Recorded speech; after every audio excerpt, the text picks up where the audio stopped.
What is up, guys? TopTierYugioh here, and today I've got an updated pure Zoodiac deck profile for the current format. And so Zoodiacs is a great deck right now. It's fun, cheap, and interacts very well with a lot of the top decks of the current format. And if you make the right plays, you can definitely win a lot of games. However, the deck does have three major issues that I am trying to solve within this list. And so, number one, the Zoodiac engine does not generate nearly enough defense. Most of our hands only make Drident, and maybe it's Drident plus adding Rat back to our hand, or Drident with Combo Engrave, or Drident plus Hammer Kong, but at the end of the day, it's Drident, and Drident's going to be the only thing stopping your opponent, and this is a big issue considering the high ceiling of the other decks of the format. Number 2, the engine has trouble generating follow-up plays and recycle plays, and we always have to depend on Rat as really the only way to do this. And this is critical because we do like to play the control with this deck, and it's hard to grind when you're running out of plays every single turn, and so we need more ways to play efficiently, and I think that's going to be a big issue when playing this deck. And then finally, Zoodiacs have trouble pushing for damage because most of the time you're just making small pokes with Boarbow or direct attacks here and there, and sure, they do add up, but at the same time, when you see an opportunity to push for game, you need to be able to take it. And so I tried to focus on and address these problems when building this deck, and I'll be sure to discuss exactly how to do that as we move through the profile. So let's go ahead and get into it, and if you like what you see, don't forget to like this video and subscribe to the channel. It really does help out a lot and lets me know what type of content you'd like to see, so that I can continue to produce amazing content. But let's just go ahead and get into the list. Alright, so starting with the Zoodiac engine, we play 1 copy of Zoodiac Rapier, 3 copies of Thoroughblade, 3 copies of Whiptail, 3 copies of Ram, 1 copy of Bunny Blast, 1 copy of Barrage, 3 Tinkies, and then finally 2 copies of Zoodiac Combo. And so this is a very big Zoodiac engine, but I love playing this mini because, once again, it's very difficult for this deck to generate follow-up plays. But if we draw multiple Zoodiac monsters, we can hold one of them as a follow-up play for the next turn. And then if it does get problematic to where we're drawing too many Zoodiac monsters, we do have Thoroughblade and Tinky to search it, or Barrage to search it. And we can use Thoroughblade to detach, or not detach, but discard our extras, and then draw further into the deck and hopefully into the cards that we actually want to see. But also, just having access to this many Zoodiac monsters is useful because their effects are just actually really good. Like Thoroughblade being able to pierce through defense monsters is huge when so many decks are summoning tokens. If you can stop your opponent's plays and they leave a token up on board, you can really push for a lot of damage through that token. Or if you're playing against a deck like Dogmatica or Adamantipator's with Block Dragon, or against Outlet, Whiptail's effective banish can be huge. I mean, getting rid of monsters permanently is just generally big. It also doesn't target, so you can use it to out Dragoon if you crash into it. There's a lot of ways you can use Whiptail to just deal with a lot of things that would otherwise be difficult. And then Ram, being able to stop your opponent from targeting with traps, is so key against the Invoke Dogmatica deck because you're not going to lose the punishment. And so in that matchup, their main ways to stop you are punishment and Fleur de Lis. Well, Ram is going to stop punishment if it's attached. And then to play around Fleur de Lis, you can just Drident and pop their Dogma, because Fleur de Lis only negates if they also have a Dogmatica monster on the field. And so it's very easy to play around the Dogmatica defenses with this deck, and Ram is a big reason why. But also, starting off with the Ram does allow you to play through impermanence because they can't target your monsters with imperm. And so Ram is just a really good card this format. And then Bunny Blast, everything. All of these cards are just actually really good. And then one play I like a lot that I don't see enough Zoodiac players making when I'm watching their matches on Dueling Book. I don't see this play very often, but it's so good, and the play I like is to normal summon Rat, use it to dump a Bunny Blast to the graveyard, then revive it with Chakanine, pop it with Drident, and then add back the Rat. So now you have a follow-up for turn 2. Then on turn 2, what you can do is use Rat, dump Barrage, revive back the Bunny Blast, pop it again with Drident, add back the Barrage. And now from here on out, you have access to Barrage. And so this takes your deck to a whole nother level because you go from having 1 summon per turn, with that just being your normal summon, to having 2 summons per turn because you're going to have whatever your normal summon is plus the Barrage. So that's a really big play. People forget that Bunny Blast can add back Barrage, and that Combo can shuffle back Barrage, and that Barrage interacts with your other Zoodiac engine more than just summoning stuff from the deck. And so I think that this is a very key card when you're grinding out. So that's definitely a play I'd love for you guys to keep in mind because it does help a lot. But that's going to be it for the Zoodiac engine. Moving into the hand traps now, we play 3 copies of Gamma, 3 copies of Ash Blossom, 3 copies of Imperm, 3 copies of Veiler, 2 copies of Ghost Mourner and Moonlight Chill, and then 2 copies of Ghost Ogre. And so we're playing a lot of hand traps in this deck, and I think that hand traps again solve the problem of not generating enough defense, because we can draw all of these on top of what our deck normally does in order to usually end on 3 and 4 different forms of disruption. This can be huge because since we're not generating that defense, we have to draw it instead. And sure, we could play other extenders like the Time Thief card, Parallel Exceed, or even the Fire Fist combo, but I have found hand traps to be the superior way of adding defense to this deck, because hand traps give us that flexibility and versatility to go first or second, while also being better in simplified game states, and they allow us to again address other issues as well. And so like Ghost Mourner and Moonlight Chill burns the opponent for damage. This can be key for again helping add to what we're already doing with Boarbow and Thoroughblade, and then allowing us to, with Veiler, go into Selene access code. And so we have a lot of ways to add damage to what the deck is already doing. So we're adding defense while also allowing us to do damage, which is huge in this deck. And sure, we could just use extenders to combo into access code as well, but in this case, all of our hand traps allow us to do that. Well, except Imperm, but all of our hand traps can be used to go into access code, and that makes it more consistent as well, because in any case, if we can stick a board, we can just normal summon an Ash or a Veiler, a Mourner, Ogre, go into Needle Fiber, summon out Veiler, Selene, access code, game. It's that easy. And so I'm a big fan of this hand trap lineup. So also keep in mind that Veiler, Mourner, and Imperm can all negate Anaconda, so that's going to stop Dragoon from coming out, because Dragoon can be difficult for us to deal with outside of having a Whiptail or something else. So this does stop a lot of different plays. And then also we do have the copy of Driver as well. But that's it for the hand traps. And then finally for the flex spots, we play 3 copies of Pot of Desires. This is huge for consistency. It doesn't really hurt us either, because we don't play too many 1-ofs or 2-ofs in the main deck that need to be there. The only thing to really worry about is banishing your Veilers, but it's very rare that you're going to banish 3 copies of it. And so Desires is a great way to add some advantage at very low risk as well. Next we have 2 copies of Pot of Avarice, and Pot of Avarice is an incredible card. I mean, it's very easy to set up in the Zoodiac engine. All of your combos will put at least 5 monsters in the graveyard, so it's a free +1, and also recycling your plays, of course, which is key when playing the control. But the reason I don't want to play 3 of it is because it's kind of slow and difficult to use on turn 1. And that's huge because of the speed of the game, and so many decks are able to do so much on turn 1, you really can't afford to be having a dead card in hand. And so it does kind of create a contradiction though, to where you want to slow the game down into a grindier game state where you can really take advantage of cards like Avarice, but if you draw Avarice, you can't really do that because you need to be drawing into defense to slow the game down. And so I felt that Avarice wasn't quite good enough to play at 3 in this current format. It's just too difficult, but I do think it's a great card that you need to have in your main deck, and so that's why I thought that 2 would be the perfect amount to play. Next we have 2 copies of Forbidden Droplets. And I like droplets a lot in this deck because this deck can struggle going second sometimes, especially against disruption. And Forbidden Droplets gives us a way to negate our opponent's board and then start to make some plays. So if we can negate our opponent's defense and then maybe summon Rat, make a Megaclops, break their board, that's usually going to allow us to win the game. And so droplets has some huge interactions in this deck.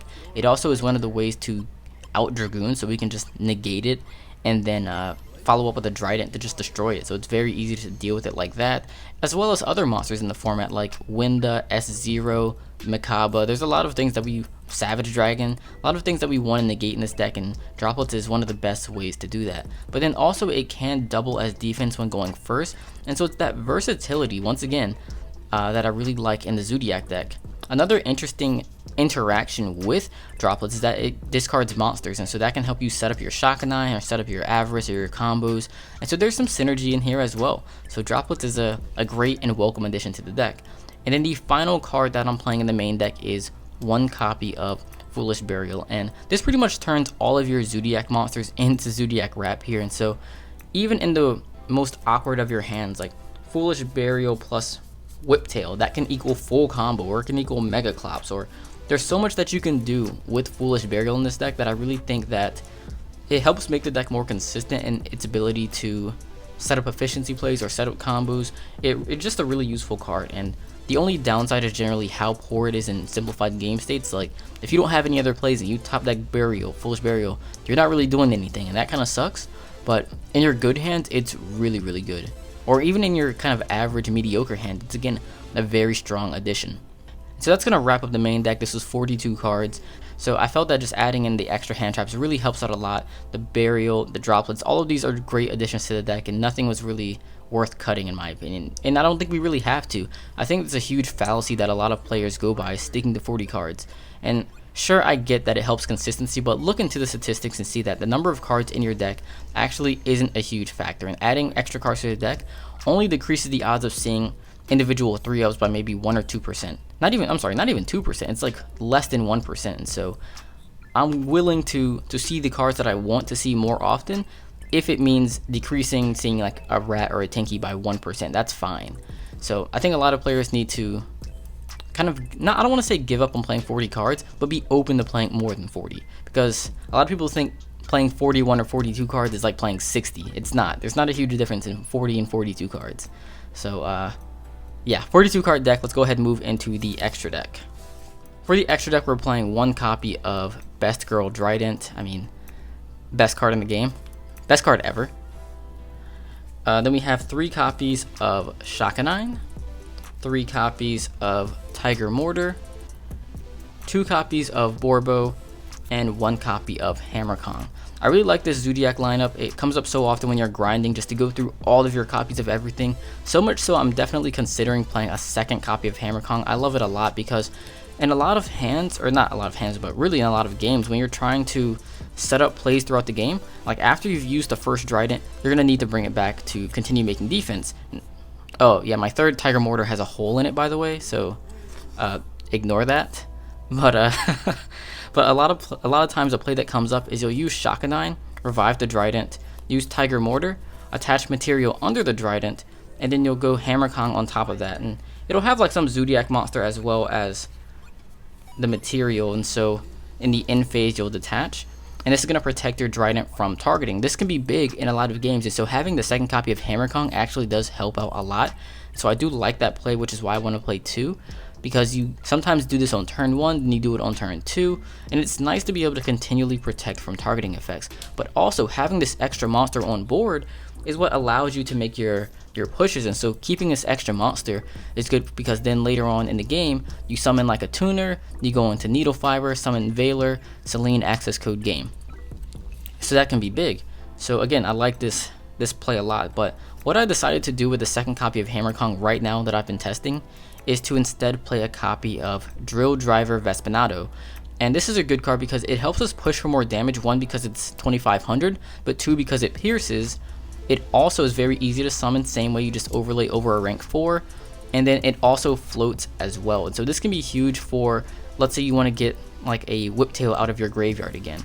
You could, and you're out of Tiger Mortars for some reason, you could revive it with a Vespinado, you could revive Drident, or anything that you want to use again you can revive with Vespinado, or you can just use it defensively. Have this in defense, your opponent has to deal with this, and if they just try to attack over it or destroy it, you can revive a Ram, then Ram floats, and all of this really makes it a lot harder to push through your boards.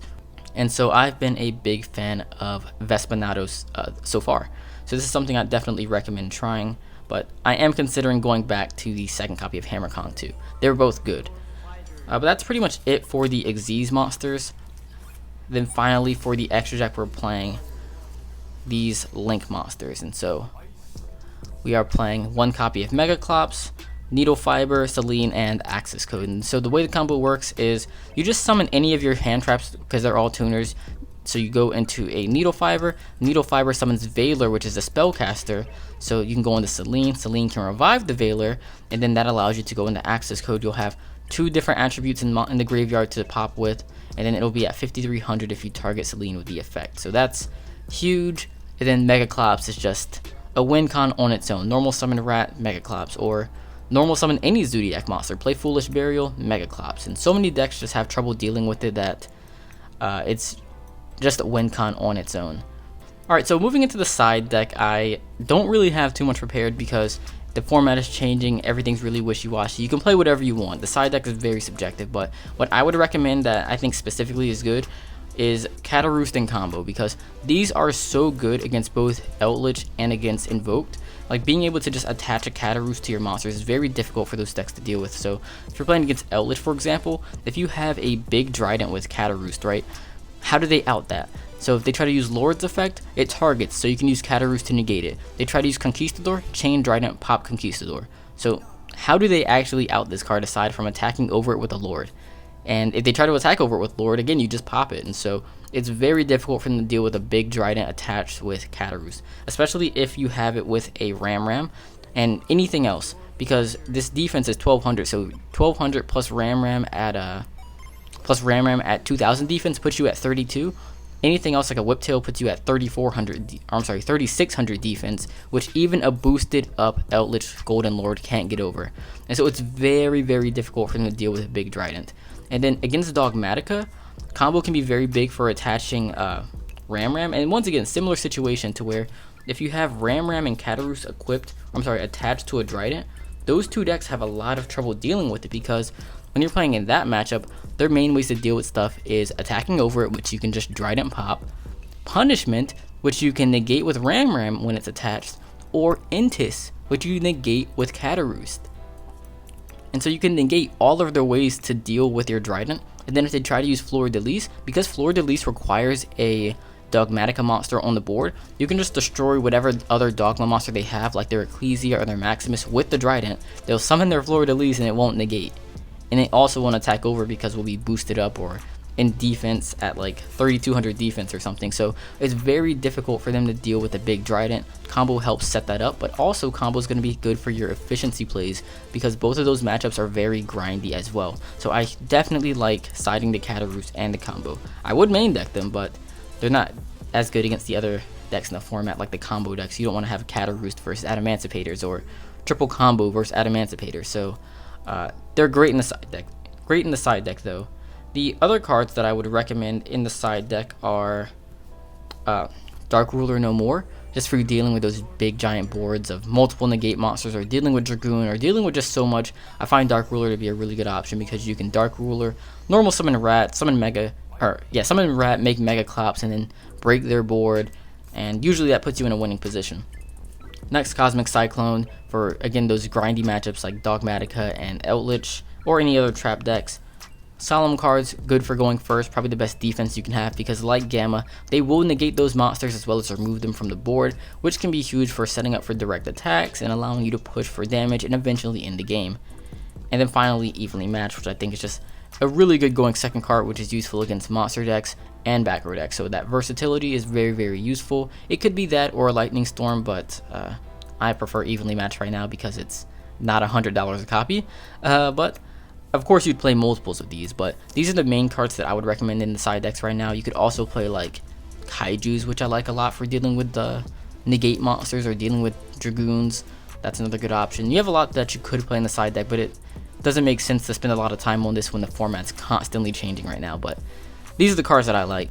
But alright guys, that's pretty much it for this Zoodiac deck profile. I hope you guys enjoyed it. If you did, feel free to like this video and subscribe to the channel, because once again, it does help out a lot. If you guys have any questions, comments, concerns, suggestions, tips, tricks, or anything, let me know down in the comment section down below. Let me know what you thought about this video, about this deck, if you would consider playing Zoodiacs right now, and if not, what deck would you rather play instead.